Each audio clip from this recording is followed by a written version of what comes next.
और रूस के साथ युद्ध की तैयारी में नेटो है। नेटो मिलिट्री चीफ की तरफ से बड़ी चेतावनी, रूस के साथ महायुद्ध के लिए तैयार रहे नेटो। रॉ बाउर की तरफ से किए जा रहे दावे और बड़े बयान, जहां हथियार और गोला बारूद का तेजी से हो रहा है प्रोडक्शन, और नेटो देशों के नागरिकों को भी अब तैयार रहने की बात कही जा रही है। रूस के साथ तैयारी में नेटो मिलिट्री चीफ की यह बहुत बड़ी चेतावनी।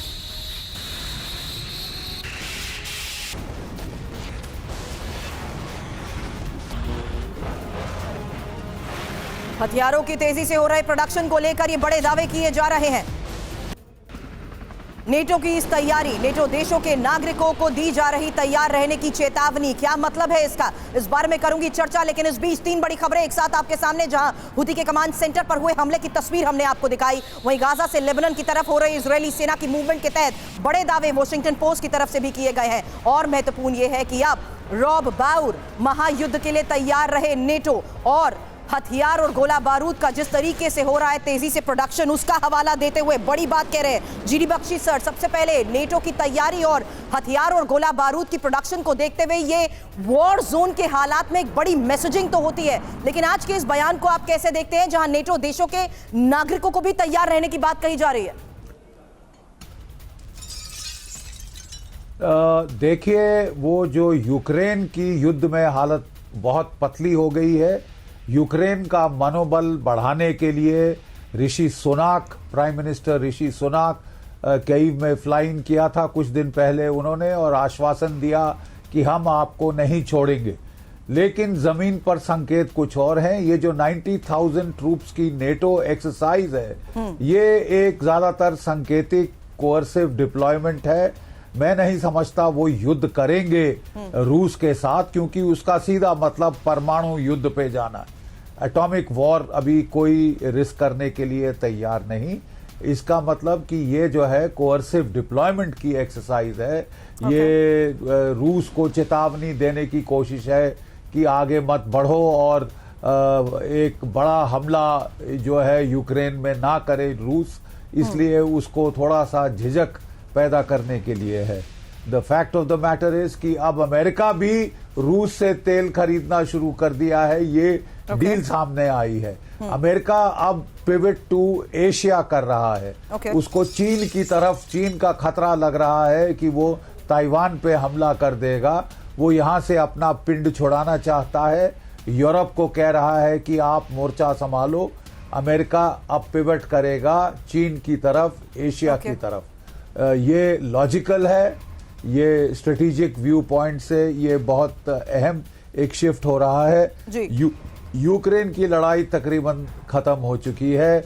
उनकी फौज बहुत बुरा चोट खाई है अपने हमलों में, जो बिल्कुल सही कह रहे हैं सर, लेकिन ये जियोपॉलिटिकल टेंशंस और ये एग्रेसिव एक्शंस जिस तरीके से बड़े संकेत देते हैं, और ये जो बयान आते हैं, उसी आधार पर ये चर्चा की जानी जरूरी है। हालांकि इसको लेकर कुछ और बड़ी खबरें भी हमारे पास है, लेकिन उससे पहले रेड सी में हुती के बड़े हमले को लेकर खबर। कमर्शियल शिप पर हुती का हमला, हुती के हमले की तस्वीरें भी अब सामने आई हैं, जहां शिप में लगे सीसीटीवी कैमरे में हमले की तस्वीर हुई है कैद। ये तस्वीर अब आपके सामने।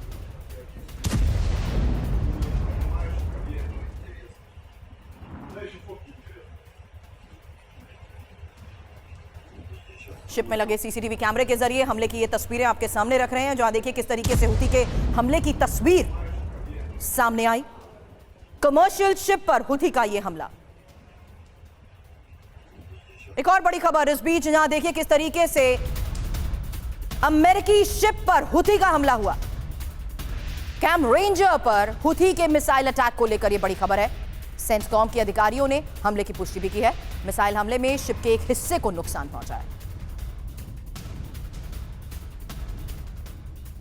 और अब यमन पर अमेरिका और ब्रिटेन के डबल अटैक को लेकर खबर, जहां अल जबनाहा इलाके में मिसाइल स्ट्राइक हुई है। हुती के कमांड सेंटर पर यह बड़ा हमला हुआ। हुती के पोर्ट बेस को निशाना बनाया गया है।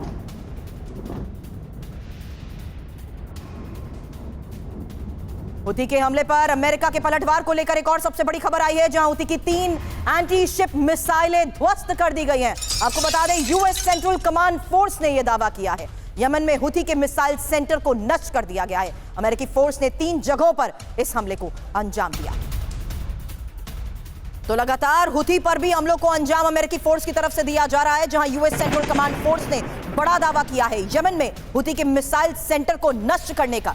और अमेरिकी फोर्स ने 3 जगहों पर जिस तरीके से हमले को अंजाम दिया है, तस्वीरें जारी कर यह नुकसान पहुंचाया गया है और उसकी तस्वीरें जारी कर बड़े दावे किए जा रहे हैं। हुथी के हमले पर अमेरिका के इस पलटवार को लेकर यह सबसे बड़ी खबर सामने आई है।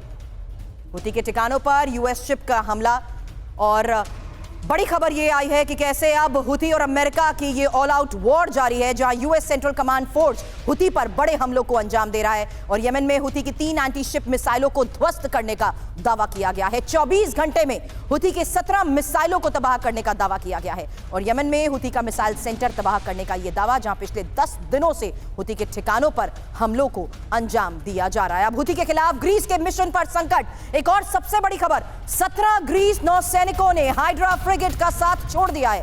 रेड सी में तैनात होने वाली थी ये ग्रीस की फ्रिगेट, और अमेरिकी नौसेना के साथ मिलकर हुथी पर हमले का प्लान बनाया गया था। लेकिन इस बीच ये बड़ी खबर आई है, ग्रीस नेवी को 30 नए अब क्रू मेंबर्स की भी तलाश है। विनोद ऑगस्टिन सर इस वक्त हमें ज्वाइन कर चुके हैं। विनोद सर, ये बड़ा सवाल है इस पूरे रीजन में बढ़ते खतरे के बीच, किस तरीके से ग्रीस अभी तक कोलिजन कर रहा था यूएस नेवल फ्लीट के साथ इस हालात को निपटने के लिए, लेकिन यहां तो हुथी के खिलाफ ग्रीस के मिशन पर ही संकट नजर आ रहा है। देखिए, इसके जो जैसे जनरल ने अभी जिक्र किया था, इसके 2 बड़े कारण हैं। सबसे पहला कारण तो एंटी इसराइल तो है ही है, बट जो हम देख नहीं रहे हैं वो है एंटी सऊदी ऑपरेशंस। जो भी रेड सी से गुजरेगा या जो भी ऑयल या क्रूड सऊदी से निकलेगा, उसको अगर रोक दिया जाए तो सऊदी के हालात पतले हो जाएंगे, क्योंकि मैक्सिमम ऑयल उनका जो है अरब खाड़ी से यूरोप की तरफ जाता है। और जब से ये नॉर्थ स्ट्रीम और ये सारी चीजों का बंद हुआ है, उस समय से इनका सारा ऑयल यहाँ से जा रहा है। और हुथी का ये करना सबसे बड़ा रीजन ये है कि इनका और सऊदी का बिल्कुल 36 का आंकड़ा है, सब जानते हैं। और इसको ईरान इसीलिए सपोर्ट कर रहा है ताकि ये अपना उल्लू भी सीधा कर ले सऊदी के साथ। तो आप देख रहे हैं, इसका पूरा संकेत हमको दिख ही रहा है। पाकिस्तान और ईरान के बीच का लड़ाई हो या हिजबुल्लाह सीरिया के बीच का लड़ाई हो, तो ये अपना जो शिया सुन्नी का जो मामला है, इसको भी बीच में ला करके सोच रहे हैं कि ये भी साथ साथ में निपट जाए, सॉर्ट आउट हो जाए। सर, लेकिन सिक्योरिटी स्टेबिलिटी लाने के लिए ये जो रेडीनेस और प्रिपेयर्डनेस नजर आती है, उसके तहत सिक्योरिटी चैलेंजेस और थ्रेट रेड सी में लगातार बढ़ता जा रहा है। और उस लिहाज से ये समझना भी जरूरी है कि आज के इस हालात को देखते हुए यूएस किस तरीके से एग्रेसिव एक्शन लेता जा रहा है।